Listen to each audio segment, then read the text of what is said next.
بسم الله الرحمن الرحیم. سلام علیکم. شاگردای عزیز مانده نباشین. خوب هستین؟ صحتتون خوب است؟ خیرت است؟ بسیار خوشحال هستم که همتون جور تیار میبینم و خوشحال هستم که باز یک جلسه دیگه در خدمتتون هستم.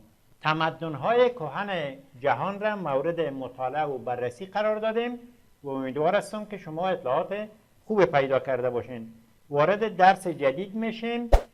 فصل سوم، درس 32، اوضاع جهان و شبه جزیره عربستان مقارن ظهور اسلام. ما در این درس در مورد وضعیت سیاسی، وضعیت اجتماعی و همینطور اوضاع کلتوری جهان و عربستان قبل از ظهور اسلام اطلاعات پیدا میکنیم.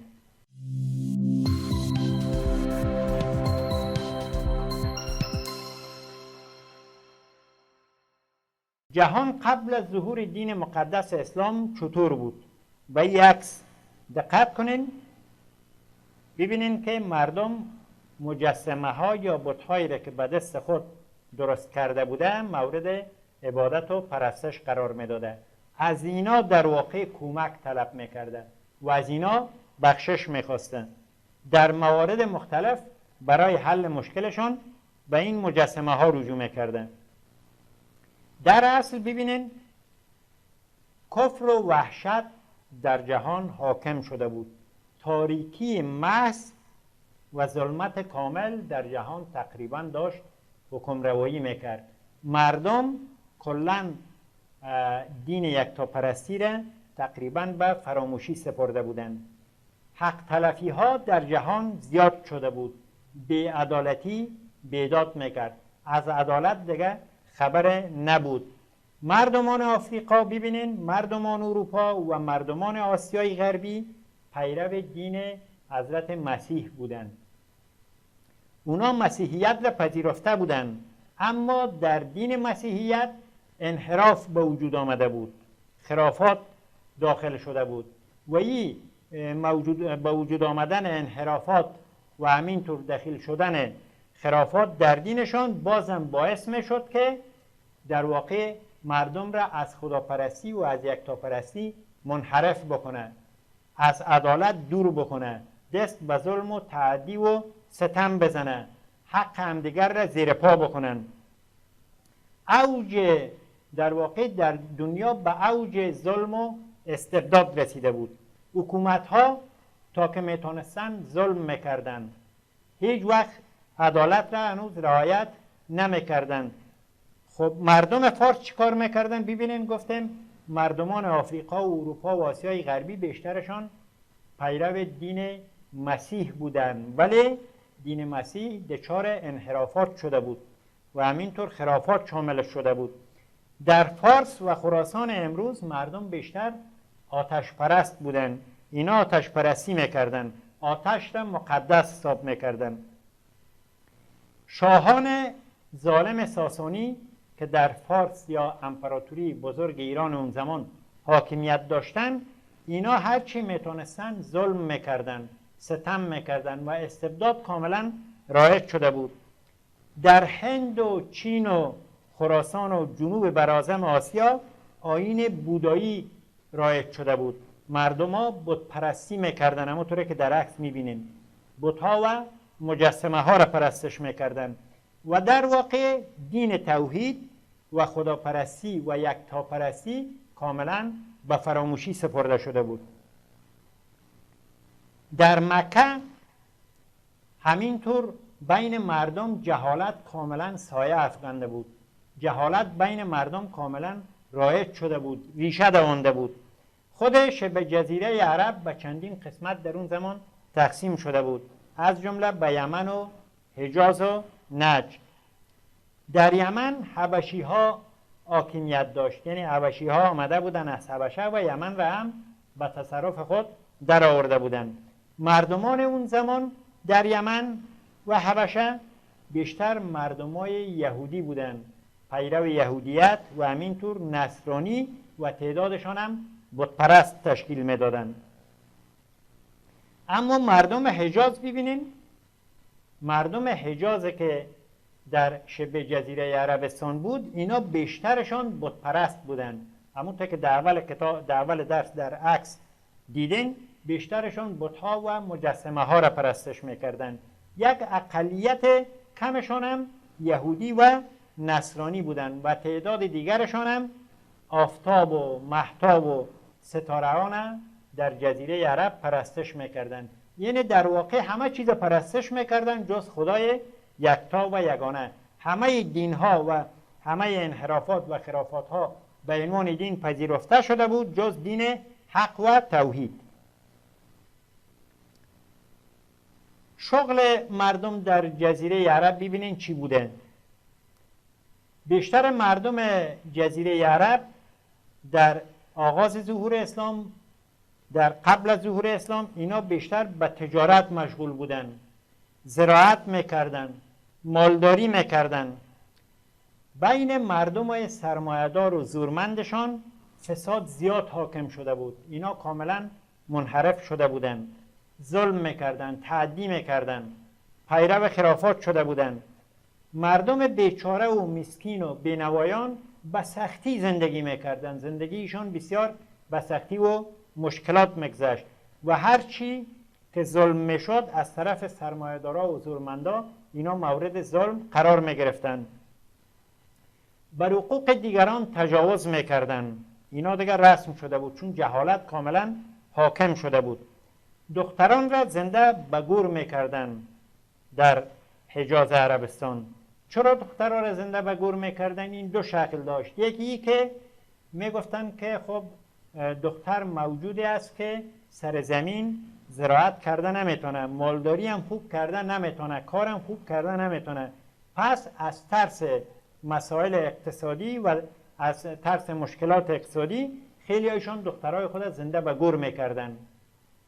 اینا همه بیانگر خرافات و انحرافات بوده، چون اگر به دین واحد و خدای واقعی، خداوند واحد، به الله ایمان می داشتن، هیچ وقت کار نمیکردن. و همینطور یک تعدادشان هم به این خاطر دخترایشان از زنده به گور میکردن که وجود دختر را در بینشان ننگ و عار میدانستند. در واقع برای اونا اگر به خانواده خداوند یک دختر عطا میکرد که رحمت خداست، اونا خجالت میکشیدن. بعد بدون از اینکه کسی خبر شود سعی میکردن که پیش از اینکه دیگرها خبر شود که به خدا به فلان خانواده صاحب یک فرزند دختر شده، خودشان به صورت پنهانی او را میگرفتن و زنده اون نوزاد بیچاره را زیر خاک میکردن که دیگرها خبر نشود، چون ننگ میبردن، عار میدانستن. زنان در جامعهشان ارزش نداشت. ارزش زنان مثل یک ارزش متاع بود، مثل متاع بینشان مورد معامله و خرید و فروش قرار می گرفت. نه به عنوان یک انسان و به عنوان یک آدم به زنان نمی دیدن. در همچو شرایط و همچو جو خفقان و ظلمت و تاریکی و جهل و در همچو شرایط بود که خداوند حضرت محمد مصطفی صلی الله علیه و آله و سلم آخرین پیامبر خود را برای هدایت مردم فرستاد. در اوج انحرافات و گمراهی مردم، پیامبر مثل ستاره‌ای که در شب می درخشه درخشیدن گرفت و مردم را به یکتاپرستی و عدالت دعوت کرد. وقت پیامبر صلی الله علیه و آله و سلم از جانب خداوند به پیامبری مبعوث شد به عنوان آخرین فرستاده خدا، خب مردم را گفتیم به یکتاپرستی دعوت کرد و از پرستیدن و پرستش دینهای دیگر، دینهای خرافاتی و انحرافات، مثل پرستش بت‌ها، مثل پرستش مثلا آفتاب، پرستش خورشید و خیلی چیزهای دیگر که اونا پرستش میکردن از طبیعت بود، اینا را منع کردن. نتیجه مأموریت حضرت پیامبر صلی الله علیه و آله و سلم در زمان بسیار کم، یعنی در تقریبا 1 ربع قرن، 20 و چند ساله که حضرت پیامبر صلی الله علیه و آله و سلم بین مردم زندگی کرد و اینها را به دین یکتاپرستی و الله دعوت کرد، نتیجه بسیار چشمگیر و درخشان داشت. یعنی در کمتر از 1 ربع قرن موفق شد که جهالت را از شبه جزیره عرب و اطرافش تقریبا کاملا ریشه‌کن بکنه و مردم را دیگه از مثلا این که دخترانشان از زنده و گور بکنن، این ننگ بدانن، آر بدانن، یا ای که از ترسی که مبادا این دختران فشار اقتصادی بالایشون بیاره، این رسم و رواجای انحرافاتی و این خرافات ها را موفق شد کاملا از بین ببرن.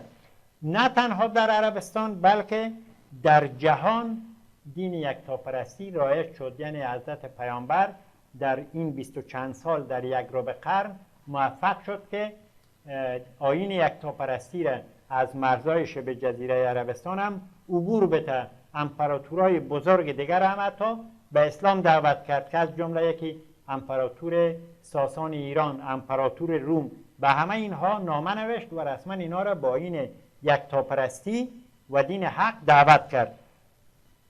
و این گونه بود که انوار قرآنی و ارشادات نبوی صلی الله علیه و آله و سلم سراسر جهان را فرا گرفت. بعد به جای ادیان مختلف و خرافات مثل بت پرستی، مثل آفتاب پرستی، خورشید پرستی، به جای اینا آیین یکتاپرستی و دین مقدس اسلام گسترش پیدا کرد و جاگزین اینها شد. در درس بعد در این مورد انشاءالله بیشتر اطلاعات پیدا میکنیم، بیشتر میخونیم. این نقشه افغانستان است. ببینین سپاه اسلام هم از این طرف وارد افغانستان شد که شاید در درس‌های بعد باز بیشتر براتون توضیح بدیم. خب سوالات درس هم میخونیم. سوال اول دقت کنین. اقوام عرب قبل از اسلام با زنان و دختران چگونه برخورد میکردن؟ کی میتونه بگویه؟ شما استاده شده و از جان آفرین بگو. بله، مردم عربستان از ترس گرسنگی یا دانستن ننگ و عار دختران خود را زنده و گور میکردن.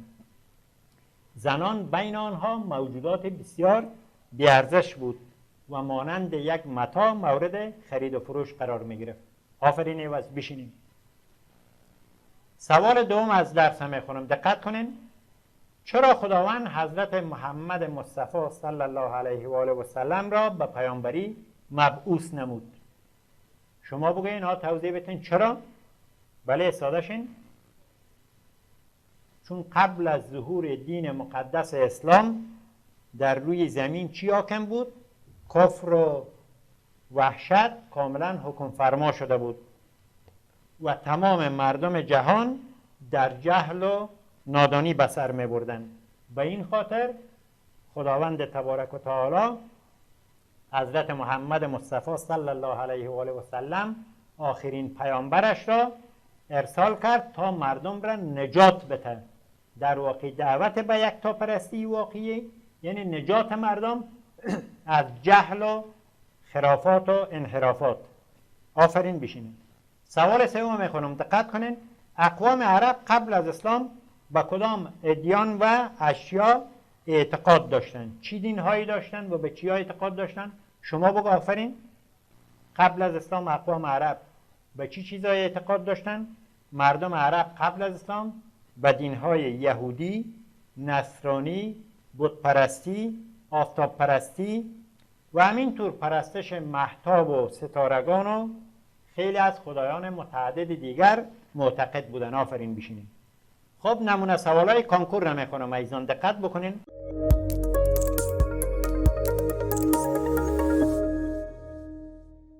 سوال اول از نمونه سوالای کانکور. دیوار چین قبلا در کدام حکومت ساخته شد؟ سوال مربوط فرم دوم کابل است. گزینه ها را میخونم. گزینه اول هان، گزینه دوم شانگ، گزینه سوم چین، گزینه چهارم چو. کی میتونه بگه؟ شما بگین ببینیم درست میگین یا نه. شما میگین چی؟ گزینه دوم شانگ. شما کدام گزینه؟ گزینه چهارم چو. شما کدام گزینه؟ گزینه سوم چین. به نظرتون گزینه یک کس انتخاب نمیکنه؟ خیلی خوب، کسی گزینه یک را انتخاب نکرد. پس شما گفتین شانگ، شما گفتین چو و شما هم گفتین چین. ببینیم جواب کی صحیح است. بله، گزینه سوم چین جواب صحیح سوال است. جواب شما صحیح بود. یک چک چک کنین برش. بسیار عالی. بشینیم. سوال بعدی از نمونه سوالای کنکور مربوط فرم پنجم بدخشان است. دولت مشهور شهری یونان عبارت است از: یک، فایتوس، گزینه دوم دولوس، گزینه سوم اسپارت، گزینه چهارم کورنت. کدام گزینه ببینیم جواب صحیح سوال است؟ با هم میبینیم. اسپارت، گزینه سوم اسپارت جواب صحیح سوال است. سوال بعدی از نمونه سوالای کنکور: قبل از اسلام اکثریت مردم حجاز چی را میپرستیدند؟ سوال مربوط فرم سوم کابل است. قبل از اسلام اکثریت مردم حجاز چی را میپرستیدند؟ گزینه اول آتش، گزینه دوم طبیعت، گزینه سوم بت‌ها، گزینه چهارم آفتاب. کدام گزینه درست است؟ میبینیم با هم. بت‌ها. بله، مردم حجاز قبل از ظهور دین مقدس اسلام اکثریتشون بت پرست بودند. پس گزینه سوم جواب صحیح سوال است. سوال بعدی از نمونه سوالای کنکور: در سال 1453 میلادی قسطنطنیه توسط کدام مردم فتح شد؟ سوال مربوط فرم اول بدخشان است. گزینه اول آلمانی ها، گزینه دوم ترک ها، گزینه سوم مصری ها، گزینه چهارم یونانی ها. ببینیم کدام گزینه جواب درست سوال است. بله، توسط ترک های عثمانی که مسلمان بودند در سال 1453 فتح شد. پس جواب صحیح گزینه دوم ترک هاست. خب به بخش کار خانگیتان رسیدیم. دقت بکنین. درس را با دقت تمام از روی کتاب بخونین. حتما این کار را بکنین. هر درس را باید یک بار از روی کتاب با دقت تمام بخونین. چنانچه اگر مشکل داشتین بار دوم بخونین که مشکلتان رفع شده باشه. در مورد بعثت حضرت محمد مصطفی صلی الله علیه و آله و سلم خودتان زیادتر تحقیق کنین. در مورد حضرت پیامبر ما خودتان بیشتر تحقیق کنین و بعد خلاصه درس را خودتان توضیح بدین. بسیار خوب. خسته نباشین. تا جلسه بعد همتان به خدا مسپارم. خدا حافظتان. به امان خدا.